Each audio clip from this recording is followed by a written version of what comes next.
Halo semuanya, senang sekali berjumpa dalam acara Devo Minutes bersama-sama. Dan lewat acara ini tentunya saya ingin mengajak kita semua dimanapun Anda berada, baik yang di Surabaya, di Jakarta, Palangkaraya, dan semua kota yang ada di Indonesia maupun di negara lain. Senang kita bisa berada dalam momen untuk merenungkan firman, lalu kita juga berdoa dalam hadirat Tuhan bersama-sama. Dan lewat Devo Minutes ini, saya dan juga semua tim gembala ingin terus connect dengan Anda untuk bisa terus ada dalam hadirat Tuhan bersama. Mari kita nyanyikan sebuah lagu, lalu saya akan mengajak kita merenungkan sebuah bagian dari firman Tuhan hari ini. Segala perkara dapat ku tanggung di dalam Dia yang memberi kekuatan. Tuhan Yesus penolong dan sahabat. Tetap percaya Tuhan setia. Segala perkara dapat ku tanggung di dalam Dia yang memberi kekuatan. Tuhan Yesus penolong dan sahabat. Tetap percaya Tuhan setia. Penolong yang selalu setia,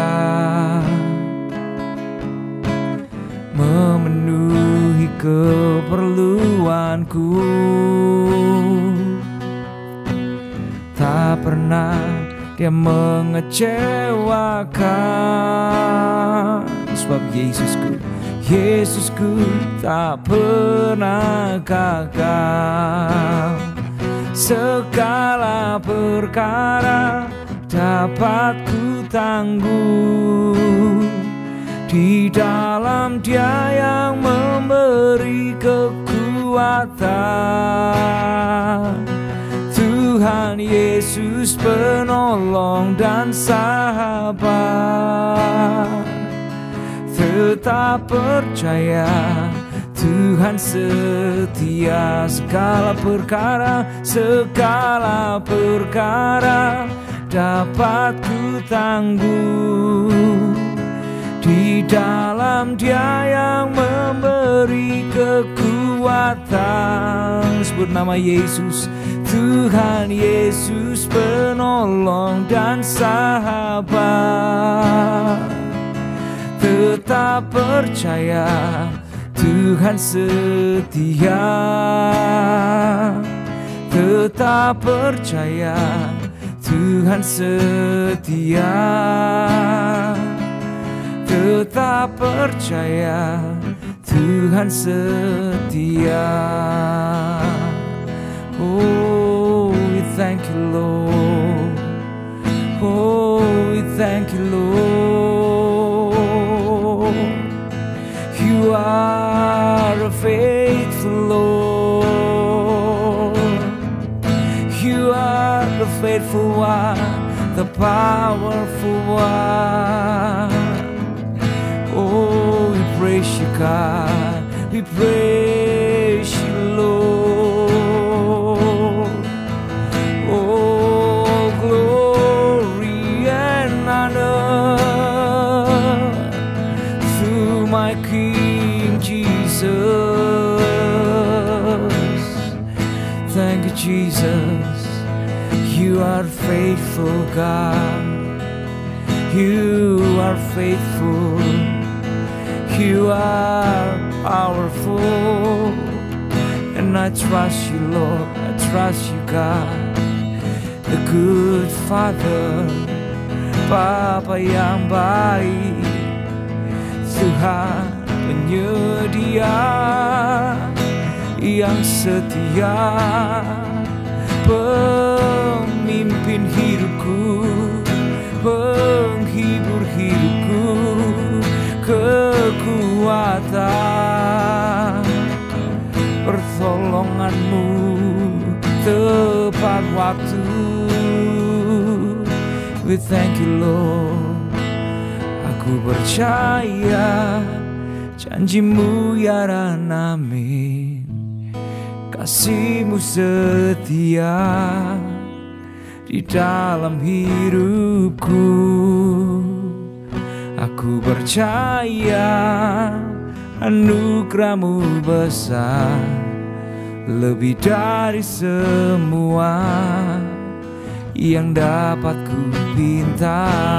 Aku percaya janjimu ya dan amin. Kasihmu setia di dalam hidupku.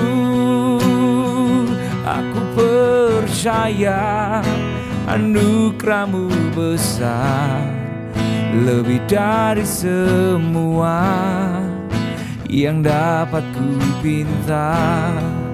Lebih dari semua yang dapat ku pinta.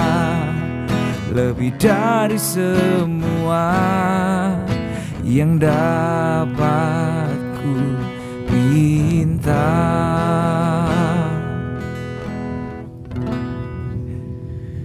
Hari ini saya akan mengajak kita merenungkan dari sebuah ayat dalam kitab Galatia pasal yang ke-5.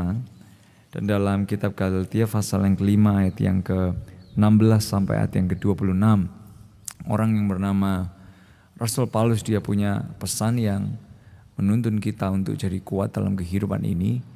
Dan kuatnya bukan karena kekuatan kita sendiri, bagusnya juga bukan karena kemampuan kita sendiri, tapi karena pertolongan Roh Tuhan. Nah, oleh sebab itu hari ini saya ingin mengajak kita melihat untuk ini, saudara, bagaimana berjalan bersama dengan Roh Kudus dalam hidup sehari-hari kita. Nah, dalam Galatia pasal yang ke-5 ayat yang ke-16 sampai ayat yang ke-26 berkata gini, maksudku ialah hiduplah oleh Roh, maka kamu tidak akan menuruti keinginan daging. Sebab keinginan daging berlawanan dengan keinginan Roh, dan keinginan Roh berlawanan dengan keinginan daging. Karena keduanya bertentangan sehingga kamu setiap kali tidak melakukan apa yang kamu kehendaki. Akan tetapi jikalau kamu memberi dirimu dipimpin oleh Roh, maka kamu tidak hidup di bawah hukum Taurat. Perbuatan daging telah nyata, yaitu percabulan, kecemaran, hawa nafsu, penyembahan berhala, sihir, perseteruan, perselisihan, iri hati, amarah, kepentingan diri sendiri, percideraan, roh pemecah, kedengkian, kemabukan, pesta pora, dan sebagainya. Terhadap semuanya itu kuperingatkan kamu seperti yang telah kubuat dahulu, bahwa barang siapa melakukan hal-hal yang demikian, ia tidak akan mendapat bagian dalam kerajaan Allah. Tetapi the opposite of yang jelek tadi, buah roh ialah kasih, sukacita, damai sejahtera, kesabaran, kemurahan, kebaikan, kesetiaan, kelemah lembutan, penguasaan diri. Tidak ada hukum yang menentang hal-hal itu. Barang siapa menjadi milik Kristus Yesus, ia telah menyalibkan daging dengan segala hawa nafsu dan keinginannya. Jikalau kita hidup oleh Roh, baiklah hidup kita juga dipimpin oleh Roh. Dan janganlah kita gila hormat, janganlah kita saling menantang dan saling menengki. Nah, menarik sekali dalam Galatia pasal yang ke-5 ayat yang ke-16 sampai 26. Paulus dia ngingetin pesan-pesan yang menolong kita untuk bisa dalam day to day living kita. Bahkan kalau saya bisa membayangkan yang dia lagi picturekan adalah minute by minute hidup kita, mungkin second by second hidup kita. Kita boleh berjalan berdampingan dengan Roh Kudus. Itu bukan hanya sebuah angan-angan atau bukan hanya sebuah mimpi atau bukan hanya sebuah pesan Kristen yang bisa membantu, tapi ternyata itu sebuah kenyataan yang bisa kita alami dalam hidup kita sehari-hari. Dan menarik sekali Rasul Paulus dia mengingatkan kepada kita gimana sih walking with the Holy Spirit second by second, minutes by minutes, day by day. Ternyata yang pertama adalah kita perlu bangun yang namanya kepekaan. Membangun kepekaan adalah sesuatu yang mungkin jarang kita latih dalam hidup kita, apalagi tentang ketika Roh Kudus dia menuntun, dia memimpin, dia membimbing, dia berbicara, dia menghibur kehidupan kita. Nah, ternyata salah satu hal yang membuat kita seringkali nggak bisa mendengar, nggak bisa memahami bahwa itu suara Roh Kudus, yang seringkali orang tanya gimana sih kita tahu bahwa itu adalah tuntunan Roh Kudus atau bukan. Yang seringkali menjadi masalah adalah kita nggak bangun kepekaan nih. Nah, ketika kita punya kepekaan, contoh orang yang alergi, saudara ya. Orang yang alergi dia itu punya sensitivitas dengan obat tertentu aja, dia langsung udah tahu, oh saya nggak boleh minum obat ini. Atau mungkin ada orang alergi dengan makanan tertentu, akhirnya dia bisa bilang saya nggak boleh makan makanan ini. Ada orang yang mungkin alergi dengan hawa atau cuaca atau debu, kita akhirnya tahu bahwa saya nggak boleh nih dekat-dekat dengan yang namanya debu tersebut atau tempat yang nggak sehat, yang nggak baik. Nah, kalau kita membangun kepekaan tersebut, maka kita lama-lama bisa tahu, oh ini suara yang buruk, ini suara yang baik, ini suara Roh Kudus, atau ini suara hanya keinginan manusia atau ego kita atau kesombongan kita yang seringkali kita tutupi dengan hal-hal kata-kata yang jargon-jargon yang kelihatannya rohani. So ketika kita bangun kepekaan, saya rasa Roh Kudus dia terus berbicara, dia terus menuntun baik value, baik prinsip, baik budaya dalam kehidupan, baik karakter, baik tutur kata, baik sikap hidup. Roh Kudus dia mau bicara dan menuntun kehidupan kita lewat kepekaan kita. Nah, ketika kita udah tahu dan kita udah mulai peka tentang, oh ini suara Roh Kudus dan ini mungkin suaranya yang dari kedagingan kita, maka yang bisa kita lakukan yang kedua adalah ini, belajar untuk berkata tidak selain kepada suara Roh Kudus. Karena kalau kita selalu berkata ya kepada keinginan daging kita dan mungkin suara-suara yang negatif, suara-suara manusia kita selalu kasih makan dan kita kasih makan itu terus, maka lama-lama kita yang akan selalu berkata tidak kepada apa yang Roh Kudus mau dalam kehidupan kita.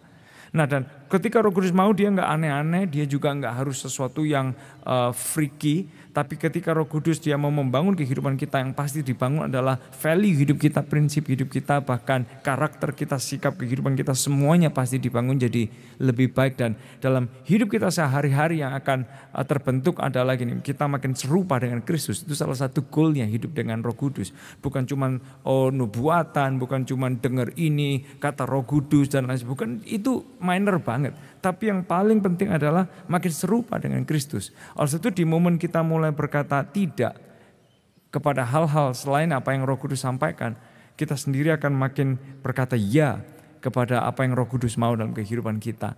Dan menarik sekali yang ketiga, Rasul Paulus mengingatkan, izinkan dia memimpin kita selalu. Karena Roh Kudus selalu ada untuk kita, dia mau memimpin kehidupan kita, tapi masalahnya kita izinkan enggak? Izinkan dia. Dan lewat 3 hal yang sederhana ini, bangun kepekaan, belajar berkata tidak kepada hal-hal yang negatif, kepada hal-hal yang mungkin itu dari kedagingan kita. Dan yang ketiga adalah ini, ayo sama-sama izinkan dia memimpin kehidupan kita detik demi detik, hari demi detik dalam hidup kita semua. Dan lewat di few minutes hari ini, ayo kita sama-sama belajar. Bayangkan kalau kita semua, pasangan kita, anak-anak kita mau hidup day by day with the Holy Spirit, it's gonna be so powerful. Dan buah-buah roh akan muncul dalam kehidupan kita semua. Karakter Kristus makin hari makin serupa dengan Kristus. Itu bisa terjadi dalam hidup kita semua. Mari nyanyikan satu lagu ini sekali lagi bersama-sama. Aku percaya janjimu, aku percaya janjimu ya Rami, kasihmu setia di dalam hidupku.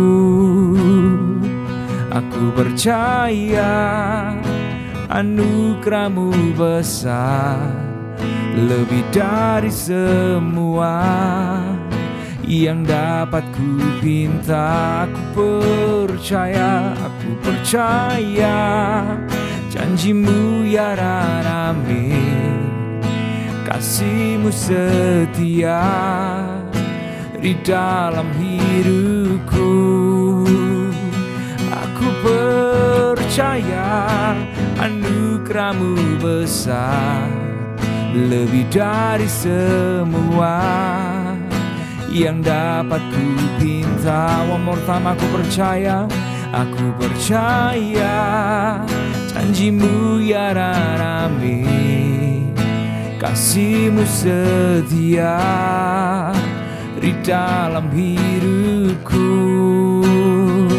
Aku percaya anugerahmu besar, lebih dari semua yang dapat ku pinta, lebih dari semua yang dapat ku pinta, lebih dari semua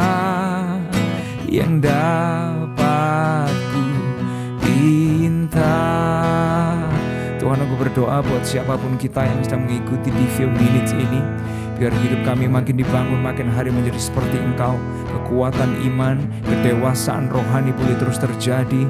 Kami makin matang di dalam Engkau, makin cinta Yesus, makin mengasihi sesama, makin berdampak di marketplace dimanapun kami berada. Karena Engkau terus terpancar lewat setiap langkah dan sikap kehidupan kami. Karena kami mau belajar berjalan bersama dengan Roh Kudus dari hari demi hari hidup kami. Di dalam nama Yesus, semua yang percaya dan mendengarkan Diva Minutes ini berkata, amin, amin, amin. Sampai ketemu di Diva Minutes selanjutnya.